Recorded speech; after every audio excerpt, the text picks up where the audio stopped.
Diceritakan pada tahun 1914, tepat setelah Perang Dunia ke-1 terdapat sebuah kapal yang berlayar mendekati pulau terpencil di Antartika. Kapal itu mengantarkan seorang anak muda bernama French asal Irlandia yang ditugaskan menjadi seorang ahli meteorologi, di mana ia akan bertugas mencatat intensitas serta arah angin demi menggantikan petugas pendahulunya yang sudah meninggal. Sesampainya di sana, French diantarkan kapten dan juga timnya dengan membawakan semua barang-barangnya menuju sebuah kabin yang akan menjadi tempat tinggalnya selama bertugas. Mereka kemudian melihat keadaan pulau itu. Di sana mereka menemukan air terjun yang mana juga terdapat tulisan bahwa air terjun itu adalah milik Gruner. Hal itu menandakan bahwa masih ada orang yang tinggal di pulau terpencil itu. French kemudian ditemani dengan kaptennya menuju sebuah mercusuar tua yang mana terdapat tombak di setiap sudutnya. Setelah memaksakan diri untuk masuk dan menuju atas, mereka kemudian bertemu dengan seorang lelaki sekaligus penjaga mercusuar tersebut yang tidak lain adalah Gruner. Tobacco. Not my person, no. Mr. Gruner. Setelah berbincang-bincang dengan Gruner, sang kapten kemudian pamit dan memutuskan untuk pergi meninggalkan French sendirian di pulau itu selama 12 bulan lamanya. Dan sebelum malam tiba, French pun segera menuju ke kabin di mana ia tinggal.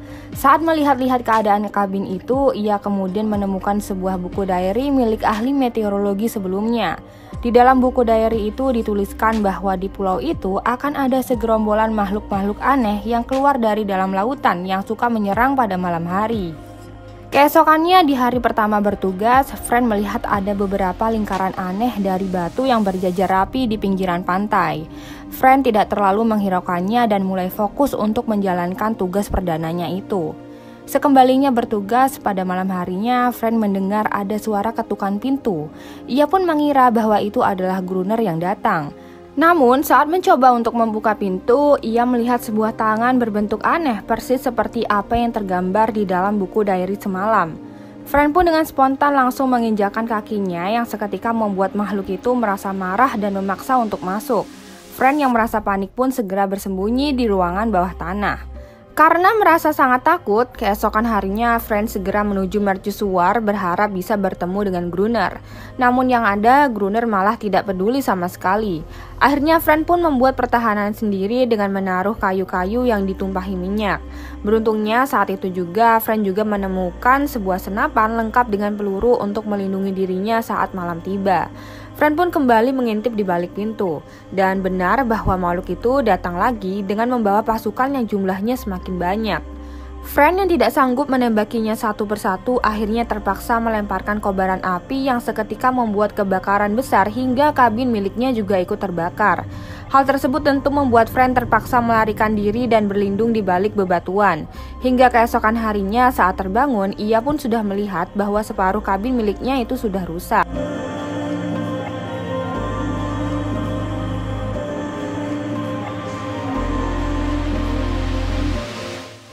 French kemudian melihat Gruner berjalan meninggalkan mercusuar. Dengan begitu, French langsung mengikutinya secara diam-diam sambil membawa senapan yang ternyata membawanya ke air terjun kemarin.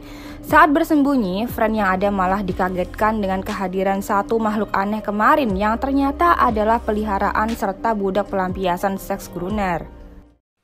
Step back. What do you want? Do I really need to spell it out? You said you had tobacco? Yes. Come on. Karena sudah tidak ada lagi orang selain Gruner di pulau itu, French yang sangat membutuhkan bantuan orang lain untuk bertahan hidup pun kemudian menawarkan sejumlah amunisi dan juga persediaan agar dirinya bisa tinggal dengan Gruner di mercusuar. Dikarenakan Gruner juga membutuhkan berbagai amunisi untuk bertahan hidup, tanpa pikir panjang Gruner pun langsung mengiyakannya dan segera menuju kabin untuk mengambil sejumlah persediaan sebelum malam tiba. Dan sesampainya di mercusuar itu, Gruner kemudian mengenalkan makhluk betina peliharaannya yang diberi nama Aneris yang ia temukan saat tersangkut di jaring ikan.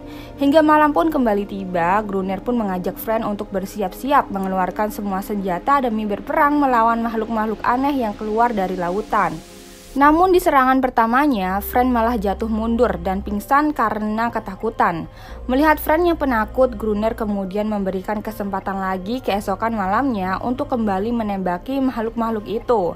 Dan ketika mereka sudah datang, Gruner dengan sengaja malah mundur dan mengunci pintu, membiarkan Fran berjuang sendirian untuk melihat sejauh manakah keberaniannya. Keesokan paginya saat membuka pintu, Gruner melihat Fran masih hidup dengan bersimbah darah. Dan sejak saat itu mereka berdua pun mulai hidup berdampingan. Dan untuk menghilangkan kebosanan, Fran pun memanfaatkan waktu luangnya dengan berjalan-jalan mengitari pulau sambil melihat-lihat apakah ada kapal yang melintas, atau sekedar melihat Aneris bermain-main di dalam air.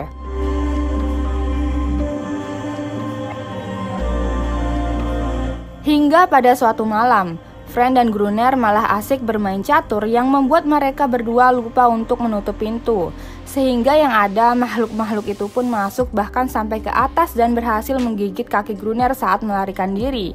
Untungnya Fran berhasil menariknya dan segera menuju lampu mercusuar untuk bersembunyi hingga petang berlalu.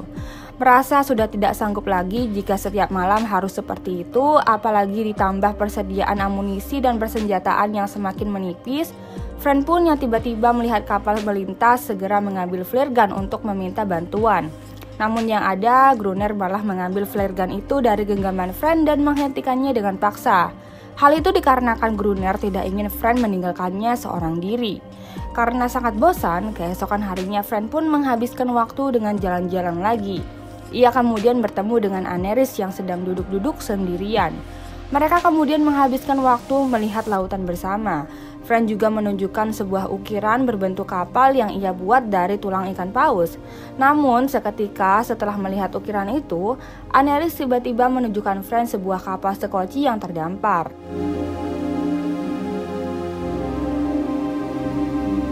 Fran pun dengan segera menemui Gruner untuk memberitahu keberadaan sekoci itu yang sebelumnya Gruner sudah tahu terlebih dahulu. Fran kemudian bertanya dari manakah asal sekoci itu, dan Gruner pun menjawab bahwa sekoci itu berasal dari sebuah kapal perang milik Portugis yang tenggelam karena badai. Gruner juga menceritakan bahwa kapal perang itu memuat dinamit yang tenggelam di dasar lautan. Mendengar kata dinamit, Fran kemudian memiliki ide untuk mengambilnya di dasar lautan dengan memanfaatkan peralatan selam tua miliknya. Singkat cerita, mereka berdua pun akhirnya bersiap dan segera berangkat dengan mendayung hingga di tengah dinginnya lautan. Sesampainya di tengah laut yang beku, mereka pun mulai melihat bangkai kapal yang dimaksud. Fran dengan segera memasang baju selam, sedangkan Gruner bertugas menarik tali dan menjaga keseimbangan sekoci. Sesampainya di dasar laut, Fran pun mulai mengaitkan satu persatu dinamit itu ke sebuah tali yang ditarik oleh Gruner.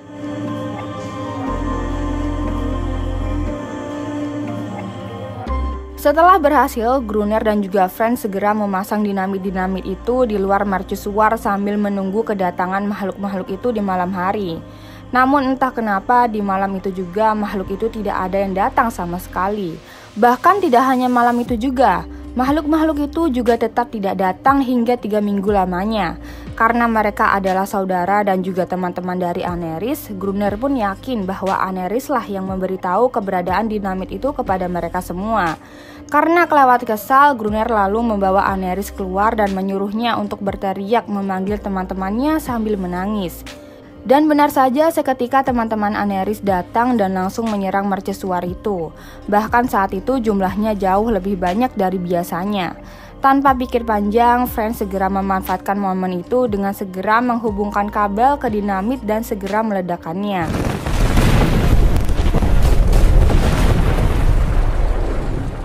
Keesokan harinya terlihat sudah ada ratusan mayat dari makhluk-makhluk itu yang bergeletakan.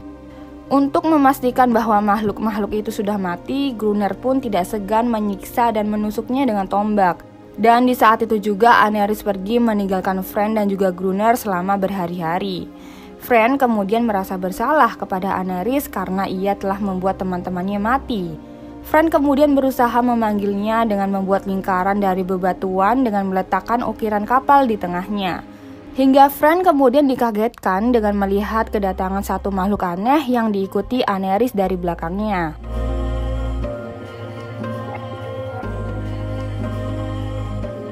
Saat mencoba untuk meminta maaf, tiba-tiba terdengar suara tembakan yang ternyata berasal dari Gruner. Fran kemudian mencoba menenangkan Gruner agar tidak menembak Aneris dan juga teman-temannya.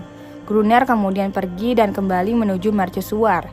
Namun bukannya untuk diam, yang ada Gruner malah semakin menyerang Aneris yang tidak bersalah dengan melemparkan petasan api yang justru menghantam tepat ke anak dari salah satu makhluk-makhluk itu.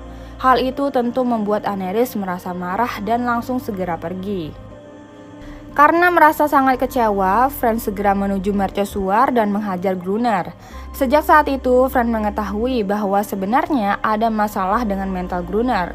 Dan entah apa yang ada di pikirannya, Gruner kemudian langsung membuka pintu dan segera merelakan dirinya untuk dimakan hidup-hidup oleh makhluk teman-teman Aneris itu.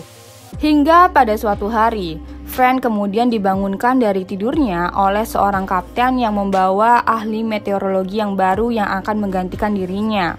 Hingga ternyata selama ini bahwa ahli meteorologi yang disebutkan di awal cerita itu tidaklah mati, melainkan ia adalah Gruner yang menjadi sakit jiwa karena terlalu lama hidup dengan kesendirian dan juga ketakutan. Yang mana hal itu terulang lagi dan terjadilah kepada Fran.